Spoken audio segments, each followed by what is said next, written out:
Welcome to media today. ముందుగా headlines చూద్దాం. వైఎస్ఆర్సీపీ కేంద్ర కార్యాలయంలో సీఎం జగన్ బర్త్డే వేడుకలు. పేదల జీవితాల్లో వెలుగు తెచ్చిన నాయకుడు సీఎం జగన్ అన్న సజ్జల.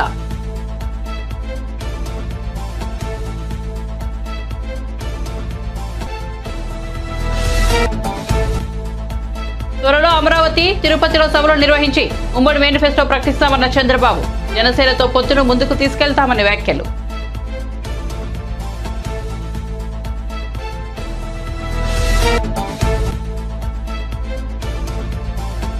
తెలంగాణలో దళిత బంధుకు బ్రేకులు. ప్రభుత్వానికి ఎస్సీ సంక్షేమ శాఖ లేఖ. ఇప్పటికే యూనిట్లు మంజూరైన వారి విషయంలోనూ స్పష్టత కోరిన వైనం.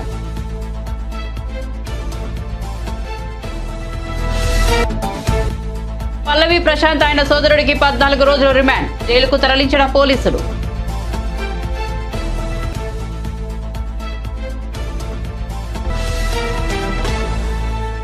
ఇక వార్త వివరాల్లోకి వెళ్తే వైఎస్ఆర్సీపీ కేంద్ర కార్యాలయంలో ముఖ్యమంత్రి వైఎస్ జగన్మోహన్ రెడ్డి జన్మదిన వేడుకలు ఘనంగా నిర్వహించారు. ఈ కార్యక్రమంలో పార్టీ రాష్ట్ర ప్రధాన కార్యదర్శి సజ్జల రామకృష్ణారెడ్డి, మంత్రి మేరుగ నాగార్జున, ఎమ్మెల్సీలు లేళ్ల అప్పిరెడ్డి, కల్పా లలితారెడ్డి, ఎంపీ నందిగాం సురేష్, పలు కార్పొరేషన్ల చైర్మన్లు, డైరెక్టర్లు హాజరయ్యారు. ఈ సందర్భంగా సజ్జల రామకృష్ణారెడ్డి మాట్లాడుతూ సామాజిక న్యాయం అమలు చేసిన ఘనత జగన్దేనన్నారు. ఇచ్చిన హామీలు నెరవేర్చి పేదల జీవితాల్లో వెలుగు తెచ్చిన నాయకుడు జగన్ అని పేర్కొన్నారు. తండ్రిని మించిన తనయుడిగా జగన్ పాలన అందిస్తున్నారన్నారు. పూర్తి పారదర్శకంగా సంక్షేమ పథకాలు అందించిన ఘనత జగన్దేనని పేర్కొన్నారు. అవినీతికి తావు లేకుండా అర్హత ఉన్న ప్రతి ఒక్కరికి సంక్షేమ పథకాలు అందించామని సజ్జల పేర్కొన్నారు. తండ్రికి మించిన తనయుడిగా జగన్ పేరు తెచ్చుకున్నారు.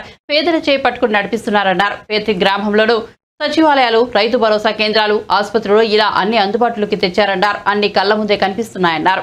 చంద్రబాబు హయాంలో జన్మభూమి కమిటీల పేరుతో దోచుకుతున్నారని, జగన్ పాలనలో పారదర్శకంగా జరుగుతోందని, వచ్చే ఎన్నికల కోసం మారీచ శక్తులు మళ్లీ ఏకమయ్యాయని పేర్కొన్నారు. తర్వాత అందరికీ పుట్టినరోజులు మనందరం చేసుకుంటాం. మన కుటుంబంలో కుటుంబ సభ్యులతో, స్నేహితులతో, కావాల్సిన వాళ్ళతో జరుపుకుంటాం. ఒక నాయకుడు పుట్టినరోజు అంటే ఆయన నమ్ముకున్న వాళ్ళు, ఆయనతో ఉన్నవాళ్ళు, అనుచరులు, బంధువులు అందరూ చేసుకుంటారు. అది ఒక ఫంక్షన్, వేడుక. అలాగే ఒక జాతిని కదిలించగలిగిన,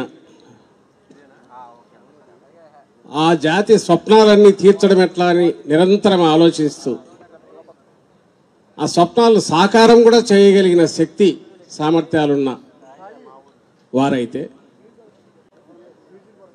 అలాంటి కలగనడం ఒక దార్శనికత అయితే దాన్ని సాక్షాత్కారం చేయించడం, దానికి అవసరమైన పట్టుదల ఉన్నవారిని మహానుభావులు అంటాం, మహనీయులు అంటాం. అలాంటి వాళ్ళు ఒక్కసారి దొరికితే వాళ్ళని వదులుకోకూడదు. ఆ జాతి వదులుకోకూడదు, వదులుకోదు కూడా.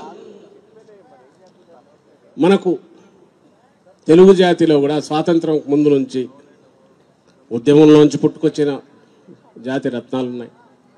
ఆ తర్వాత తెలుగు జాతి కోసం కాకుండా జాతీయ స్థాయిలో కూడా వెలిగిన రత్నాలు ఉన్నాయి. శాశ్వతంగా వీటన్నిటినీ దాటి కూడా శాశ్వతంగా కోట్లాది హృదయాల్లో స్థానం సంపాదించుకున్న రాజశేఖర రెడ్డి గారు లాంటి వాళ్ళు ఉన్నారు. ఈ ఆఖరణ వచ్చే తెగలో తేడా ఏముంటుంది? మామూలు నాయకులకో మహానాయకులకు వీళ్లకు తేడా ఏంటంటే, నేను ఇంతకుముందు అన్న కలలు కనడమే కాదు, సాక్షాత్కారం చేయించడమే కాదు, ఆ క్రమంలో మన జీవితాల్లో పూర్తి ఎలాంటి మార్పులంటే మనంతటా మనం నిలబడగలిగి సమానత్వం అనేది పూర్తి స్థాయిలో మొత్తం సమాజానికి సాధించే దిశగా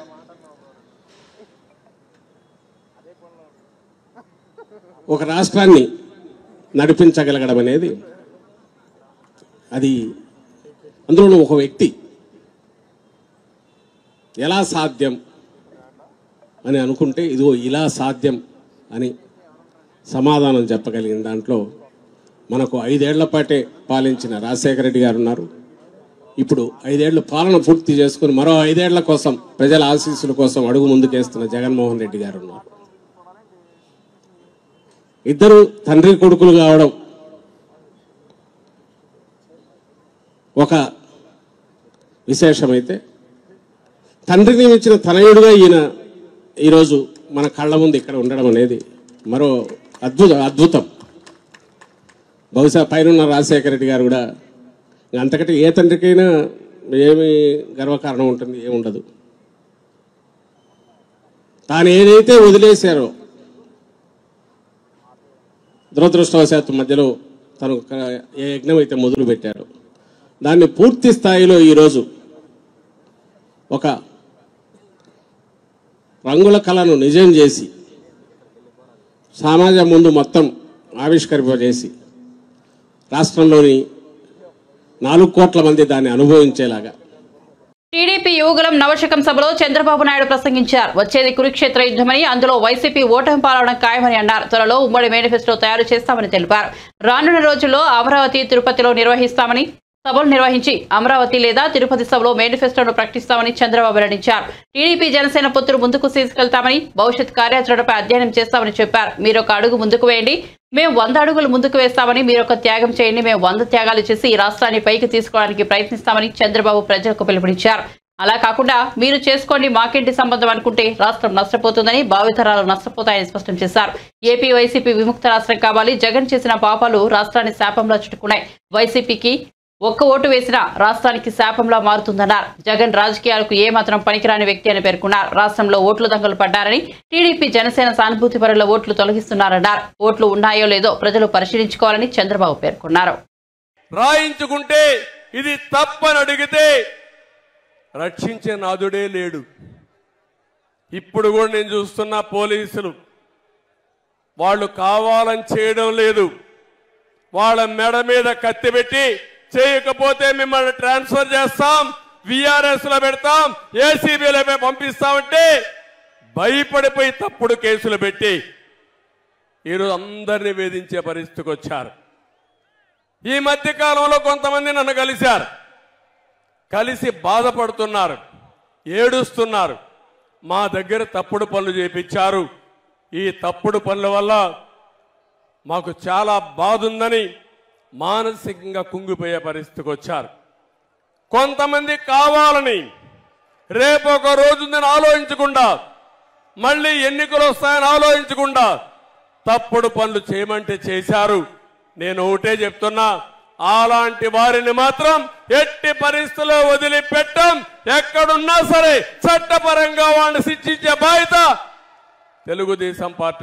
తెలుగుదేశం పార్టీ జనసేన తీసుకుంటామని చెప్పి కూడా నేను మీకు తెలియజేస్తున్నాను. అందుకే నేను అంటున్నా, మీరందరినీ కూడా రాష్ట్రంలో ప్రతి ఒక్క వ్యక్తి ఆలోచించండి. ఏదో మాకందరికీ ముఖ్యమంత్రి పదవులు కావాలనో అధికారం కావాలని కాదు. ఈ రాష్ట్రంలో ప్రజాస్వామ్యం కూని చేయబడ్డది. ఏ వ్యక్తి కూడా స్వేచ్ఛగా మాట్లాడలేకుండా, నచ్చిన పార్టీకి సహకరించే పరిస్థితి కూడా లేకుండా. ఒక్క విషయం మీరు గుర్తుపెట్టుకోండి,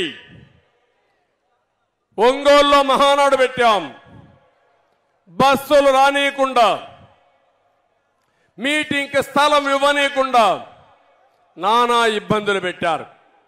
ఆ రోజు కూడా ఎక్కడికక్కడ ప్రజలైతే పెద్ద ఎత్తున వాహనాలు వేసుకుని సొంత వాహనాలతో ట్రాక్టర్లతో 2 రోజులకు 3 రోజులకు మునిపే ఆ వెన్యూకి చేరారు. ఈరోజు ఇక్కడ పెట్టాం, మీటింగ్ పెట్టాం. కేంద్రం ట్రైన్స్ కావాలంటే ఇచ్చారు, రాష్ట్రం మాత్రం ఆర్టీసీ బస్సు ఒకటి ఇవ్వాల. ఏం తమ్ముళ్ళు, 5 కోట్ల ప్రజలు ఆలోచించుకోవాలి. నీ మీటింగ్ పెడితే ప్రైవేటు బస్సులు, ఆర్టీసీ బస్సులు ఇష్టానుసారంగా వాడతారు. అదే ప్రతిపక్షం మీటింగ్ పెడితే మేము డబ్బులు కడతామంటే బస్సులు ఇవ్వనీయకుండా చేశారంటే ఇది ప్రజాస్వామ్యమని మిమ్మల్ని అడుగుతున్నా. కడాన ఆటోలు వస్తా ఉంటే ఆటోలు కూడా రాకూడదని అడ్డం పడ్డారు. ప్రైవేటు బస్సులు ఇస్తా ఉంటే దానికి కూడా అడ్డం పడ్డారు. కానీ సంకల్పం ఉంది. మీరు ఎన్ని ఇబ్బందులు పెట్టినా తప్పించుకొని ఈ మీటింగ్కి వచ్చి బ్రహ్మాండంగా జయప్రదం చేశారంటే మిమ్మల్ని అందరినీ మనస్ఫూర్తిగా అభినందిస్తున్నాను. ఇంకో పక్క భవిష్యత్ గ్యారంటీ మీద తెలంగాణ రాష్ట్రంలో దళిత బంధుకు బ్రేకులు పడ్డాయి. పథకానికి సంబంధించి రెండో విడత దరఖాస్తుల ప్రక్రియను ఎస్సీ సంక్షేమ శాఖ నిలిపివేసింది. సుమారు 50,000 దరఖాస్తులు వచ్చాయి. అయితే నిధుల విడుదలపై విధానమైన స్పష్టత వచ్చే వరకు ఎలాంటి నిర్ణయం తీసుకోకూడదని నిర్ణయించిన ఎస్సీ సంక్షేమ శాఖ ప్రభుత్వానికి లేఖ రాసింది. ఇప్పటికే దళిత బంధు యూనిట్లు మంజూరై కొంత మొత్తం నగదు విడుదలైన వారికి మిగతా నిధులు విడుదల చేయాలా వద్దా అనే అంశంపైన స్పష్టత కోరింది. దళిత బంధు పథకంపై మునుపటి ప్రభుత్వం 4,441.8 కోట్లు ఖర్చు చేసింది. ఒక్కో దళిత కుటుంబానికి 10 లక్షలు మంజూరు చేసింది. తొలి విడతలో ఎంపికైన వారందరికీ నిధులు అందాయి. రెండో విడతగా నియోజకవర్గానికి 1,100 మంది చొప్పున సుమారు 1.30 లక్షల కుటుంబాలకు పథకాన్ని అమలు చేయాలని గత ప్రభుత్వం లక్ష్యం విధించుకుంది. రెండో విడత కార్యక్రమంలో పైలట్ ప్రాజెక్టు కింద 400 మందిని ఎంపిక చేసి యూనిట్లు మంజూరు చేశారు. ఆడుదాం ఆంధ్ర అనే కార్యక్రమం దేశంలోనే తొలిసారిగా సీఎం వైఎస్ జగన్మోహన్ రెడ్డి సర్కార్ నిర్వహిస్తుండడం సంతోషకరమని, యువతను క్రీడల వైపు నడిపించేందుకు ఈ సంబరాలు ఉపయోగపడతాయని పీవీ సింధు పేర్కొన్నారు. గ్రామీణ ప్రాంతాల్లో యువత ఈ పోటీల్లో పాల్గొని తమ క్రీడా నైపుణ్యాలను మెరుగుపరుచుకోవాలని బ్యాడ్మింటన్ క్రీడాకారిణి పీవీ సింధు తెలిపారు. Ardham Andhra is something where, it's a unique thing where no state has come up with, and I think especially in this, it is kind of a platform where a lot of youngsters can prove themselves and go to the next level. And I'm sure, once they go to the next level, there'll be a lot of international standards, international coaches to guide them in a right way. At the same time, take them to another level and make them play international level.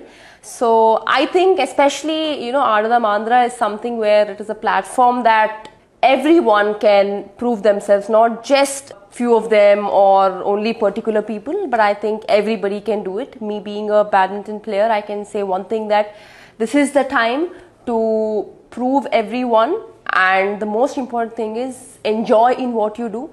Winning and losing is part and parcel of life, but the most important thing is you enjoy in what you do and keep working hard.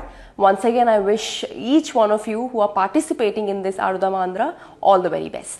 AP CM Jagan క్రీడలకు ఇస్తున్న ప్రోత్సాహం అభినందనీయమని, ఆడుదాం ఆంధ్ర పేరిట ఆంధ్రప్రదేశ్ వ్యాప్తంగా జరగనున్న క్రీడా సంబరాలు గ్రామీణ స్థాయిలో ఉన్న మట్టిలో మాణిక్యాలను గుర్తించేందుకు ఎంతగానో ఉపయోగపడతాయని క్రికెటర్ అమ్మటి రాయుడు తెలిపారు. Even before the games have started, there are a lot of franchises who have been invited by our visionary chief minister, like CSK, who has come to scout for talent.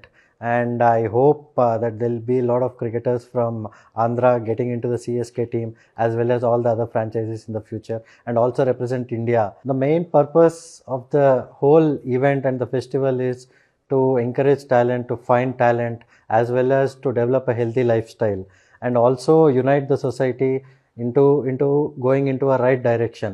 So I think CM sir has been doing a great job of it, and I hope and want all of you to come together and make it a grand success. Big boss winner Pallavi Prashanth ను పోలీసులు remand కు తరలించారు. గజ్వేల్లో ప్రశాంత్ ను Jubilee hills పోలీసులు arrest చేసి హైదరాబాద్ కు తీసుకొచ్చారు. దాదాపు 6 గంటల సేపు ఆయన విచారించారు. అనంతరం జడ్జి నివాసంలో పల్లవి ప్రశాంత్ తో పాటు ఆయన సోదరుడిని ప్రవేశపెట్టారు. ఈ సందర్భంగా వీరికి జడ్జి 14 రోజులు రిమాండ్ విధించారు. రిమాండ్ విధించడంతో ప్రశాంత్, ఆయన సోదరుడి చంచల్గూడ జైలుకు పోలీసులు తరలించారు.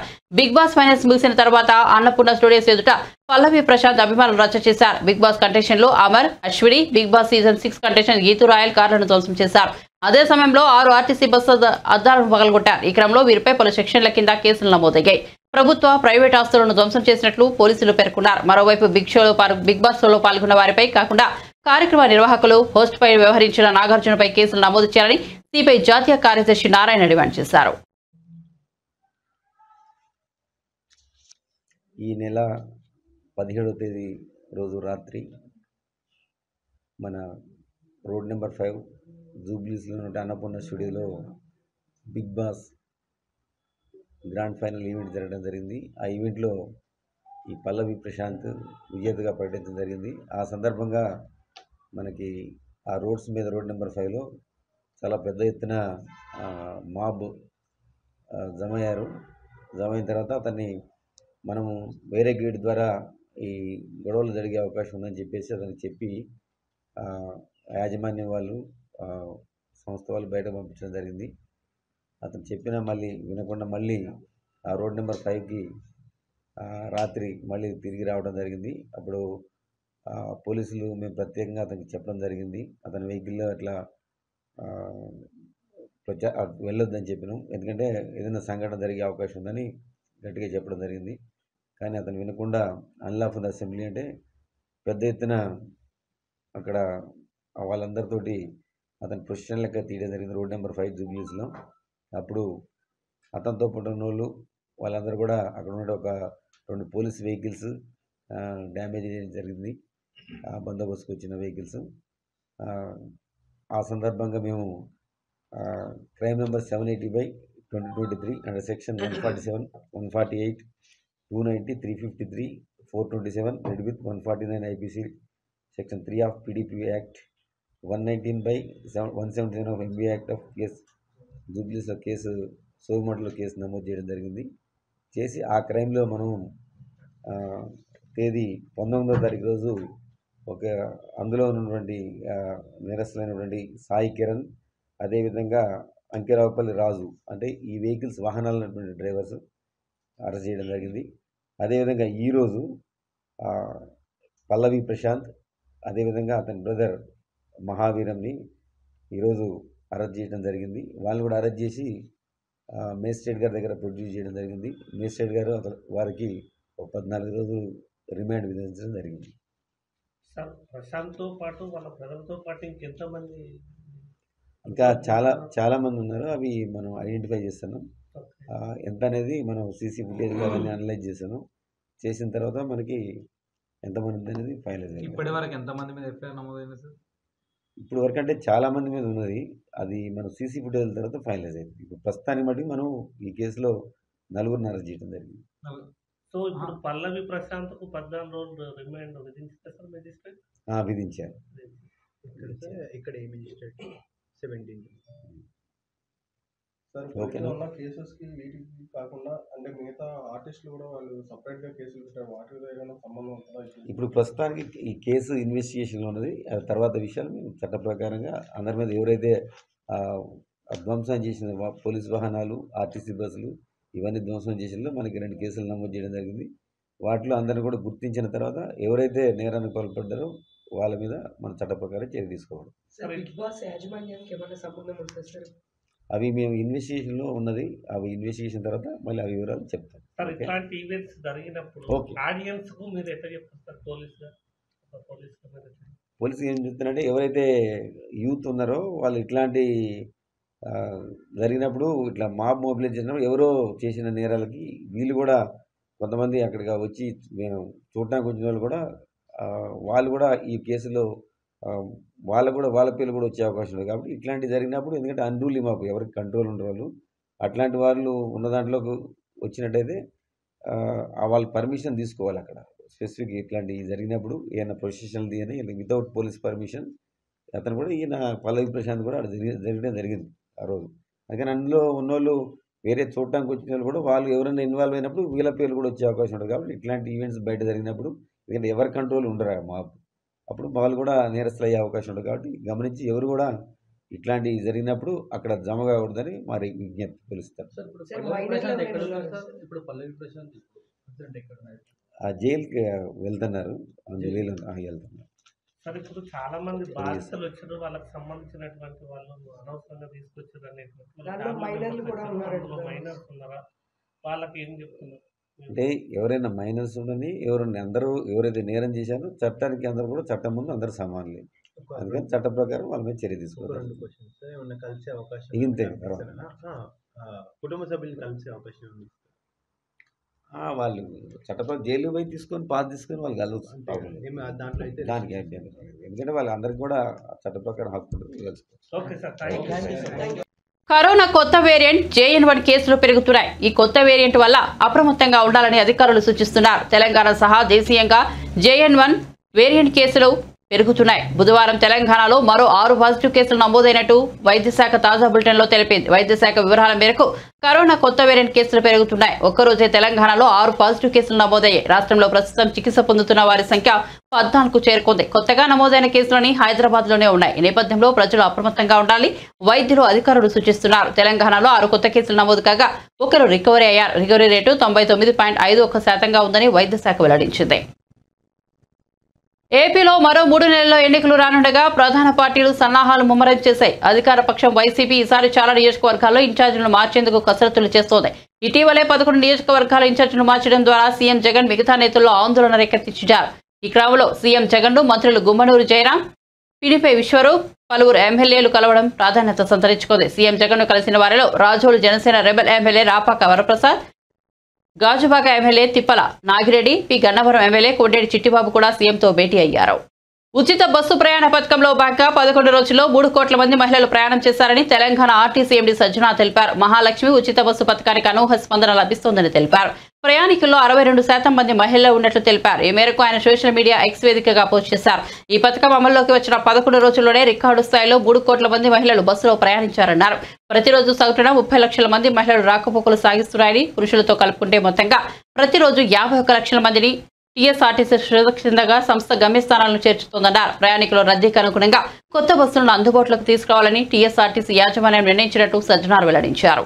తనకు మంత్రి పదవి విషయం పార్టీ పెద్దలు చూసుకుంటారని, కానీ హరీష్ రావులు మాత్రం కేసీఆర్ కేటీఆర్లో బాగా వాడుకుంటారని, ఆయన అక్కడికి న్యాయం జరగదని కాంగ్రెస్ మునుగోడు ఎమ్మెల్యే కోమిరెడ్డి రాజగోపాల్ రెడ్డి అన్నారు. బుధవారం ఆయన అసెంబ్లీలో మాట్లాడుతూ హరీష్ రావుకు గంట సమయం ఇచ్చినా ఆయనకు తృప్తిగా లేదన్నారు.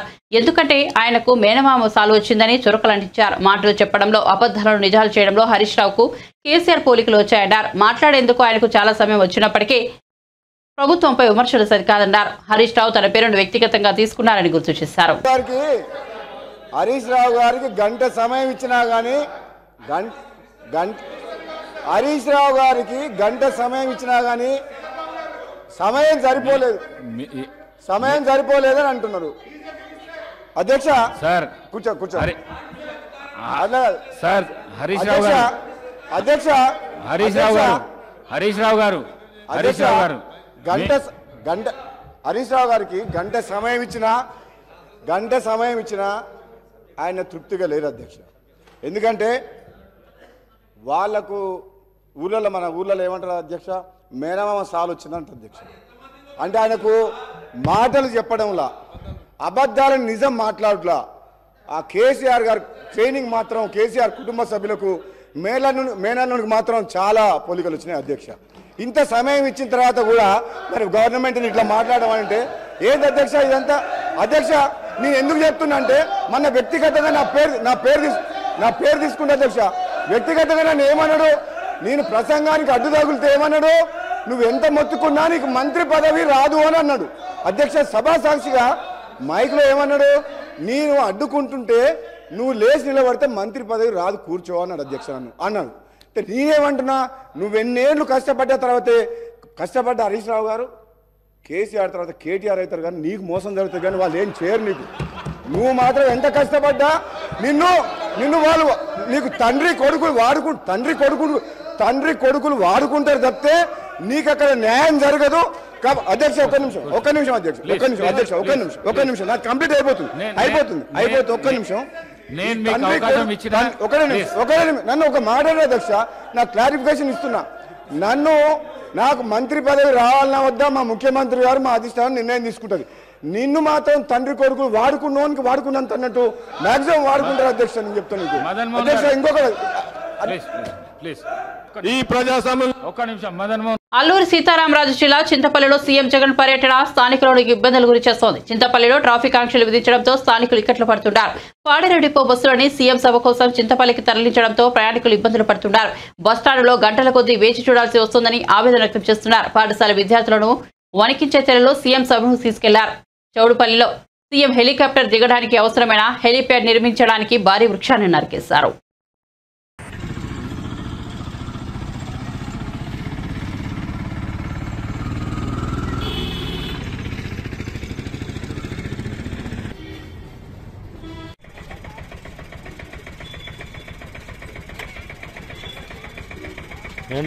ఇంకా బస్సు రాలేదని బయటకు వెళ్తున్నాం. ఇంకా బస్సు వెయిట్ చేస్తున్నాం. బస్సు రాలేదు. ఎప్పటి నుంచి వెయిట్ చేస్తున్నారు?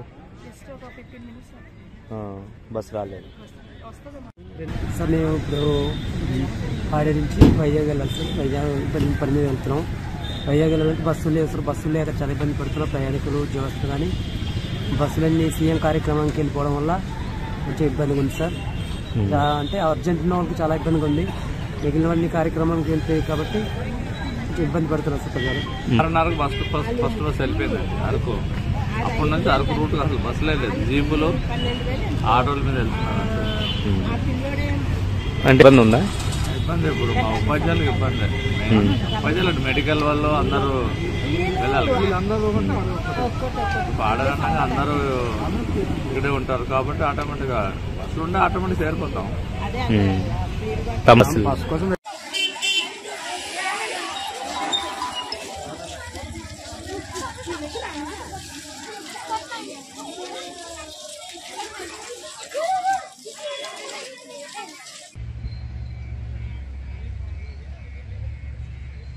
ముగించే ముందు హెడ్లైన్స్ మరోసారి చూద్దాం. వైఎస్ఆర్సీపీ కేంద్ర కార్యాలయంలో సీఎం జగన్ బర్త్డే వేడుకలు. పేదల జీవితాల్లో వెలుగు తెచ్చిన నాయకుడు సీఎం జగన్ అన్న సజ్జల.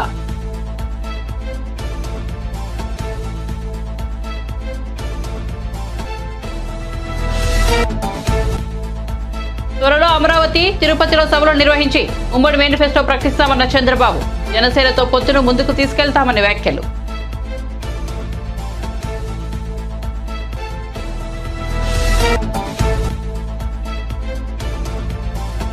తెలంగాణలో దళిత బంధుకు బ్రేకులు. ప్రభుత్వానికి ఎస్సీ సంక్షేమ శాఖ లేఖ. ఇప్పటికే యూనిట్లు మంజూరైన వారి విషయంలోనూ స్పష్టత కోరిన వైనం.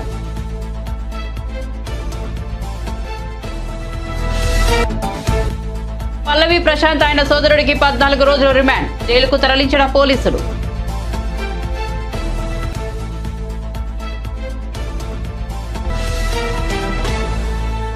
అప్డేట్స్ కోసం చూస్తూనే ఉండండి మీడియా టుడే.